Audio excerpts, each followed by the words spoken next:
জয়গুরু। শ্রী শ্রী ঠাকুরের কর্মীবৃন্দ, ইষ্টপ্রাণ দাদারা এবং ইষ্টপ্রাণা মায়েরা, সবাইকে আমার আনন্দিত জয়গুরু। আজকে আমার নাতনি সুশোভনের সুকন্যা কল্যাণিয়া দেয়াংশীর প্রথম 1 বৎসর পূর্ণ হওয়ার পর আজকে তার জন্মদিন। এই উপলক্ষে শ্রী শ্রী ঠাকুরের নাম সংকীর্তন এবং সৎসঙ্গের আয়োজন করা হয়েছে। পরম দয়ালের চরণে তার সর্বাঙ্গীন মঙ্গল, সুস্বাস্থ্য সমন্বিত সুদীর্ঘ জীবন, ইষ্টপ্রাণ সুনিয়ন্ত্রিত জীবন প্রার্থনা করি।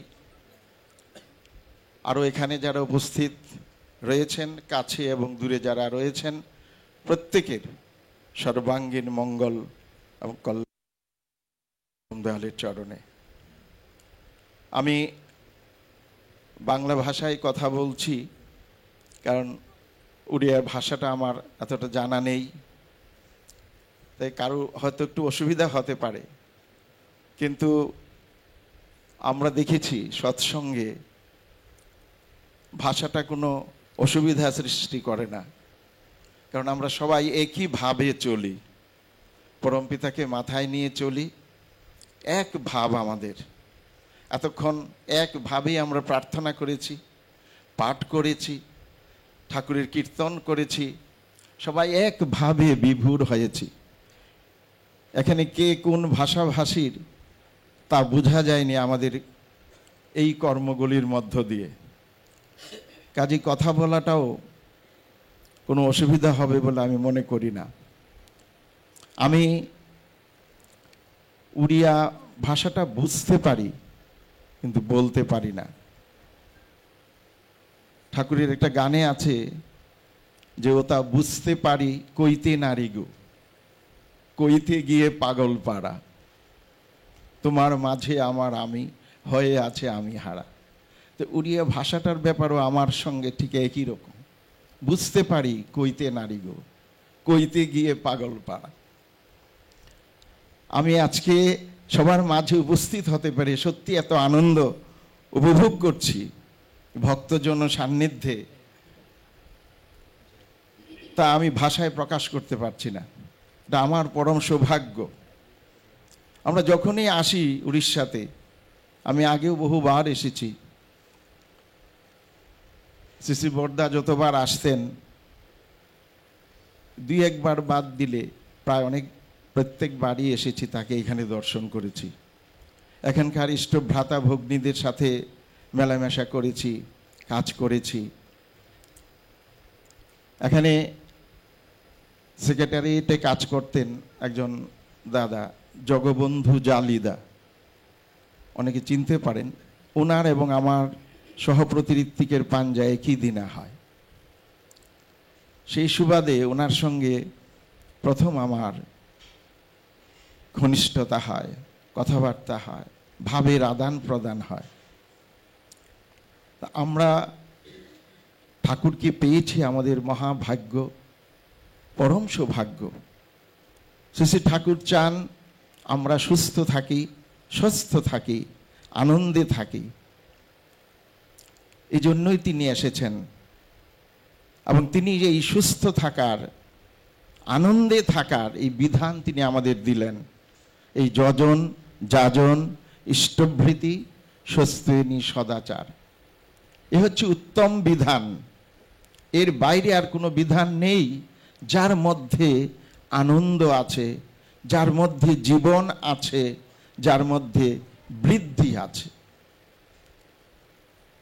এই যজন যাজন ইষ্টভৃতি যে জীবনে নাই, সেই জীবনটার কোনো দাম নেই। অর্থহীন জীবন, মূল্যহীন জীবন। আমরা যে পরিচয় প্রকাশ করি না কেন, তার পেছনে যদি এই মানুষটার জীবনে সদ্গুরু গ্রহণ, সৎসঙ্গের আশ্রয় গ্রহণ, সৎ নাম মনন, এই 3টে জিনিস না থাকে, সেই ব্যক্তির কোনো ব্যক্তিত্বই থাকে না। ঠাকুর বলেছেন যে হোস না যোগী, হোস না ধ্যানী, গোসাই গোবিন্দ যাই না হস, এই যজন যাজন ইষ্টভৃতি না করলে তুই কিছুই নস। পুরুষোত্তমের কথা। আমার কোনো পরিচয়ই নেই। আমি প্রশাসনের একটু উচ্চ পদ আমি অলঙ্কৃত করতে পারি, আমি বিশ্ববিদ্যালয়ের উচ্চতম ডিগ্রি থাকতে পারে, আমার প্রচুর ধন থাকতে পারে, আমি বড় নেতা হতে পারি, শিক্ষক হতে পারি, কর্মচারী হতে পারি, ব্যবসায়ী হতে পারি, কিন্তু আমার জীবনে যদি যজন যাজন ইষ্টভৃতি না থাকে, সে জীবনটা প্রাণহীন। একটা মানুষের দেহের যত সৌন্দর্যতা থাকুক, সেই দেহের মধ্যে যদি প্রাণ না থাকে, যত দামি পোশাক পরেই থাক না কেন, সেই দেহটা মূল্যহীন। ঠিক তেমনি আমাদেরকে প্রাণ সঞ্চার করার জন্য পরম দয়াল এসেছেন। তিনি এসে আমাদেরকে সদ্দীক্ষায় দীক্ষিত করেছেন। তিনি এসে আমাদের এই যজন যাজন ইষ্টভৃতির বিধান দিয়েছেন, এবং এর বিধানের মধ্যে এমন একটা সিমেন্টিং ফ্যাক্টর সারা বিশ্বকে বেঁধে দিতে পারে এই সৎনাম, সদ্গুরু এবং সৎসঙ্গ। তারই নমুনা একটা আজকের যেই সৎসঙ্গ, আজকের যেই সৎসঙ্গ পরিবার, আজকের যে আচার্য কেন্দ্রিক চলনা, তার মধ্যে ফুটে উঠেছে একটা বিশাল বাঁধন সৃষ্টি হয়েছে, এবং দিন দিন তার গতি বেড়েই চলছে এবং বাড়তেই থাকবে। তার মূলে রয়েছে পরম পিতা এবং তার দেওয়াই সৎনাম। এবং তিনি বলেছেন, আমরা যদি তার ইচ্ছা মতো চলি, তিনি আমাকে বুদ্ধি যোগান দেবেন, তিনি আমাকে শক্তি যোগান দেবেন, যাতে তার ইচ্ছাকে আমরা রূপায়িত করতে পারি। তিনি বলেছেন, আমার কাজ করতে যে রাজি থাকে, যন্ত্রস্বরূপ ব্যবহার করে তাকে দিয়ে আমি অসম্ভব সম্ভব করাই। আমাকে রাজি থাকতে হবে। কিন্তু তিনি আমাদেরকে বাঁচিয়ে রাখছেন, বাঁচিয়ে রাখবেন। আমি ভুল করতে পারি, আমি বিপথে যেতে পারি, কিন্তু তিনি টেনে নিয়ে আসবেন।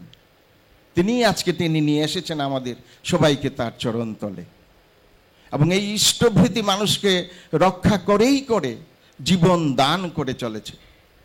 কিছুদিন আগের একটা ঘটনা, আমারই খুব ঘনিষ্ঠ বন্ধু, ক্লোজ ফ্রেন্ড, সে বিএসএনএল কোম্পানিতে চাকরি করে। তার কাজ হচ্ছে এই উঁচু উঁচু টাওয়ারগুলো যে থাকে, মোবাইল টাওয়ার, সেই টাওয়ারের উপরে একটা মেশিন বসানো থাকে, ছোট্ট একটা মেশিন। সেই মেশিনটা সেখানে উঠে সেট করা, রিপেয়ার করা, চেঞ্জ করা, ওই কাজটা হচ্ছে তার করতে হয়। সে বহু বছর ধরে তা করছে, অভিজ্ঞ ব্যক্তি। একবার সেখানে উঠে গিয়ে সেই 200-250 ফুট উপরে কাজ করার সময় হঠাৎ তার মাথা ঘুরে যায়। ওদের নিয়ম হচ্ছে শরীরটাকে টাওয়ারের সঙ্গে বেঁধে রেখে কাজ করতে হয়, কিন্তু সে নিজেকে এত অভিজ্ঞ মনে করত, করার প্রয়োজন হতো না, রেগুলার সে কাজ করে যেত এমনিতেই।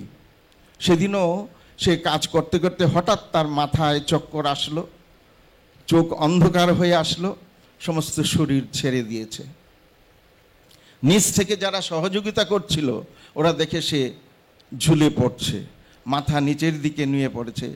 সে পড়তে পড়তে একটা জায়গায় তার পা দুটো কিভাবে আটকে গেছে কেউ বলতে পারে না। একটা জায়গায় এসে পা আটকে সে ঝুলছে। তারপর সবাই দৌড়াদৌড়ি করে, বিএসএফ ক্যাম্প ছিল কাছে, সে বিএসএফ ক্যাম্পে গিয়ে সবাইকে ডেকে নিয়ে আসলো, ফায়ার সার্ভিস আসলো, এসে তাকে সেখান থেকে এই 250 ফুট উঁচু থেকে উদ্ধার করা হলো।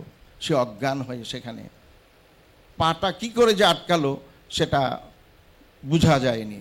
হঠাৎ করে একটা বারের মধ্যে একটা পা কেমন করে আটকে আছে, ঝুলে আছে। তারপর সেখান থেকে তাকে চিকিৎসার জন্য হসপিটালে নিয়ে যাওয়া হয়। 3 দিন পর তার জ্ঞান ফিরে, সে সুস্থ হয়ে এখনও সে ইষ্ট কাজ করে চলছে। সে রেগুলার সৎসঙ্গ করত, ঠাকুরের গান করত, নাচত। সেই ঠাকুর পাগল মানুষ, তার বাড়িতে উপযোজনা কেন্দ্র, সবসময় ঠাকুর নিয়েই থাকে। এই যে ইষ্টভৃতি করার ফল, যজন যাজন ইষ্টভৃতি করলে কাটে যমভীতি। যম তার কাছে ভিড়তে পারে না, যম তার কাছে আসতে পারে না, কারণ সে ইষ্টভৃতি করে। পরমপিতার ইচ্ছা না হলে কেউ তাকে স্পর্শ করতে পারবে না।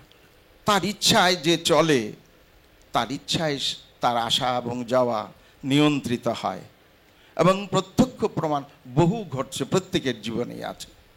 তো পরমপিতার চরণে প্রার্থনা করব আমরা সবাই তার মনের মানুষ হই, তার ইচ্ছা মতো, তার মনের মতো হওয়ার চেষ্টা করি। তিনি যেমন করে যা করতে বলেছেন, অতি সাধারণ সহজ নিয়ম, তা আমরা করে যাব এবং অন্যকেও প্রেরণা যোগাবো।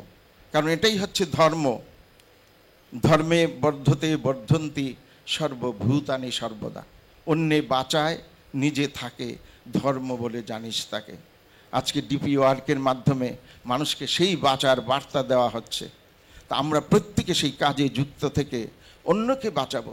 আমি যত বেশি মানুষকে বাঁচার পথে নিয়ে যেতে পারবো, আমার বাঁচাটা তত অক্ষুণ্ণ থাকবে। এই হচ্ছে সৎসঙ্গের আদর্শ।